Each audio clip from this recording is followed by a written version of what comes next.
The gods of RNG decided to make a game full of randomness, and the most lopsided luck guy in the world, that is me, just played the demo. And well, I have to say, this is the kind of random I truly enjoy wholeheartedly. Hi, I'm Sync Weaver, and I'm your Indie Observer. Today, we look at a game that has some very familiar systems and gameplay, but puts a spin to things, as randomness is the game under the action that is displayed here, as in, there's gonna be a lot of RNG. Honestly, it's the same kind of RNG you would see in other games that's like this. I'm just trying to be a little sophisticated with my words, which I think I failed. Now, as always, when it comes to Observer videos, I play indie games that has yet to release, but has enough resources such as demos, websites, social media for me to form an opinion and detail a game worth of either having our full attention, a keen eye, slightly aware, or to completely ignore. And as always, if you like what you saw today, how about giving a sub? It's the best way to keep up with these videos that's on this platform. I also have Indie Watch, which spotlights a few indie games every week, even though we're skipping this week, and my review videos, for which I take a look at full released indie games, though I think I'm gonna have to make some changes on that, but I appreciate the support. Now, let's take a look at the new roguelike action game that's coming out in summer 2025,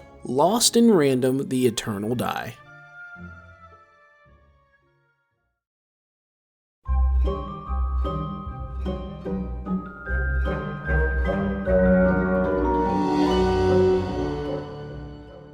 Now, as I get very thorough when it comes to the developers of indie games and much of the things I research in general, I will be talking about as much as I can about these developers as possible, so get ready to jump down a rabbit hole of knowledge. Thunderful Development are the creators of Lost in Random: The Eternal Die, but they weren't always called Thunderful Development. This all starts with a man named Klaus Lingeled, maybe butchering that name, but let's move on, got his start with some friends and produced pinball games for the Amiga. Yeah, the Amiga. Later, he got together to find Unique Development Studios sometime after 2001. Resources say he got bored working within that group and decided to move to the United States to work for Shiny Entertainment, the same group that made the Earthworm Jim games, both 1 and 2, and made Enter the Matrix, which is arguably the best Matrix game made thus far, for which, by the way, he personally worked on. He also worked on Messiah and Sacrifice.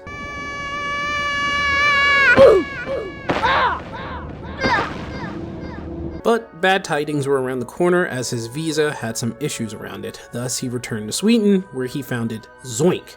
It was in this group he worked on animated films, advertisement films, and finally advertisement games, working with companies such as Sony, the Coca-Cola Company, Cartoon Network, and Google. Their first full game being The Core Gang, which had been cancelled on the Xbox and then revived 6 years later. Their true breakout hit was Stick It to the Man, which was a very stylistic 2D game that greatly reminds me of Psychonauts. It would then have a spiritual successor in Flipping Death, yet another stylistic looking game revolving around being Death's assistant. In 2014, Bergsala Holding acquired half of Zoink after Image Informs. I'm not going to try to pronounce this. I'm just gonna say Brian. Let me just say Brian, please. I'm sorry, I do apologize to the person who has this name. I'm just gonna say Brian. Introduced Klaus to the company. Both decided to merge the two companies, Zoink and Image, to make Thunderful as the parent company in 2017. After that, the company made Fee, a Metroidvania-style game with a fox-like protagonist, and after that, they made this game, the prequel to Lost in Random: The Eternal Die, just called Lost in Random. A totally different kind of game with a little girl trying to save her sister, a game I'm more than willing to play before The Eternal Die. In 2020, Thunderful, being Thunderful Group at the time, merged with Zoink, Image Informs, and Guru Games to create the now Thunderful Development, which since 2018 acquired Rising Star Games, who had published games like Harvest Moon: One World or Shantae and the Pirate's Curse, and Head Up Games, who are publishers in the video game space. So yes, Thunderful Development is now a huge game company that makes and publishes games for indie developers. Nowadays they publish products like the SteamWorld series, Wavetale, Aska, Source of Madness, and of course Lost in Random. To be honest, I appreciate any company willing to spot indie games for some form of success. I personally have a love for the SteamWorld series, Dig being my first. I definitely want to check out the games I mentioned before, so I may need to start a series looking at past indie games that could use more attention. Maybe a did they succeed or how was it kind of series? Who knows, maybe I'll think of something. But seeing how we're looking at one game today, I'll hold off on any more product exploring for when I can. Let's look more into what Lost in Random: The Eternal Die actually is as a game.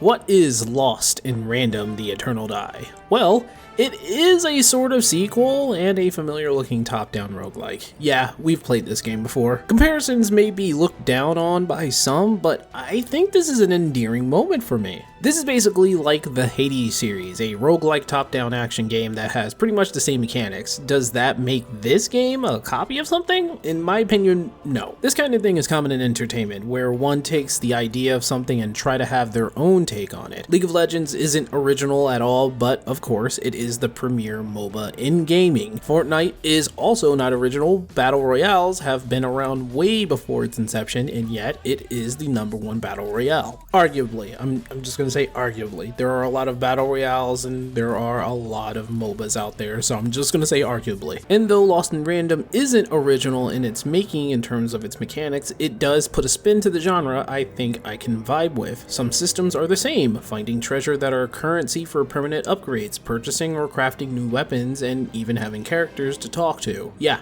it's all there. But what I find fascinating is the power-up system. You'll come across these ancient cards that hold an additional ability to help you out in your journey. These cards can only be handled one at a time, but depending on the effect, you may be able to slow down time or shoot fire that burns your enemy. The main power boosts, however, are within these coffers, ancient magic that holds relics and pearls. How this magic works is that they hold something within its center, coming in different colors, and when you set them in a match of 3, the color breaks. Relics within the broken color stay within the square. Pearls, however, break alongside the color, but they add temporary boosts to your stats. This is how things are going to go on your journey, using these boosting pearls and ancient relics that will create a unique journey within this roguelike. As per the gameplay, you are the queen. Now, I'm not sure if it's the same queen from the first game, but you are a queen that was sucked into a dark die with her companion, another die. The gameplay is very similar to that of Hades, with quick movement and attack speed. The name of the game is to hack and slash, dodge around, use magic, and throw your friend until you make it to the stairs that will take you up one level. You'll find mostly enemies while you're on your run, but sometimes you'll meet up with this merchant and find yourself picking up talking heads. Sometimes you'll find this announcer in one of your rooms who will try to have a little fun with you, and for my time playing, the 2 times I met him, they were different games. One was a hit of chance, and the other was a mini-game mini-board, and of course they had to streamline this and put fast travel in it, being able to go to the other side of the map with a simple selection, something I really didn't think about while playing something like Hades, since moving forward was always the goal. And speaking on that, map movement is quite different in comparison. Where Hades is always pushing you forward, Lost in Random has you exploring in some way, meaning you don't have to hit every room. You can travel the floor and go back and check out rooms that you've missed before going up the stairs. It's not a foreign concept by all means, I just think that's kind of fun, being able to check out the entirety of the floor before you go upstairs, because you never know what you miss. Now, when it comes to combat, I wish I had access to all the weapons. I only was using the sword in my recording, but it did show enough for me to understand that this was another roguelike that I would come to have fun with. The way you slash and go, canceling your animation for dodging, absolutely proves where they were inspired from.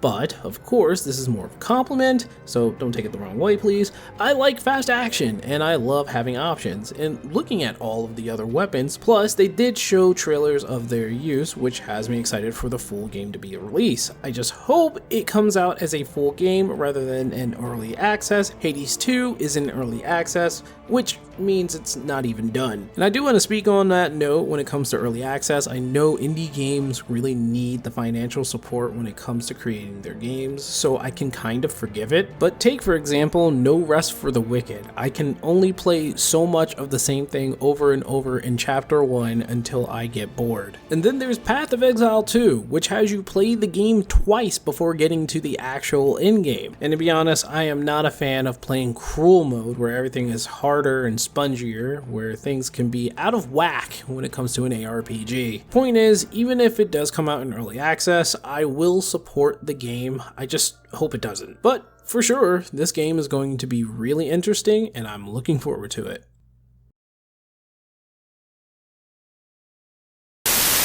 Hey, Future Sync here. I wanted to add this in. This is pretty unscripted, so I do apologize. But upon doing more research, I found out the art style that we've been seeing this entire time, this includes Lost in Random or any other game that we've seen from Thunderful or even Zoink, it's all inspired by Tim Burton. You could tell by his style, just look at it. And even more so, I found out that Klaus has moved on to Moonhood and is creating a new game called The Midnight Walk, which has the same art style. You have to understand that Tim Burton is also part of my childhood. I watched Nightmare Before Christmas, I watched The Corpse Bride, I've watched pretty much all of his films, and I love Tim Burton for my childhood. I just don't know what they're doing now. And seeing all this being implemented into a video game is something that I really wasn't paying attention to, especially seeing all the past games in Thunderful, but seeing how what they're doing now with their art style in Moonhood and The Midnight Walk, I'm kind of less afraid to play that game now. It's very nightmarish when I look at the trailer. So yeah, I thought you guys would like to know that.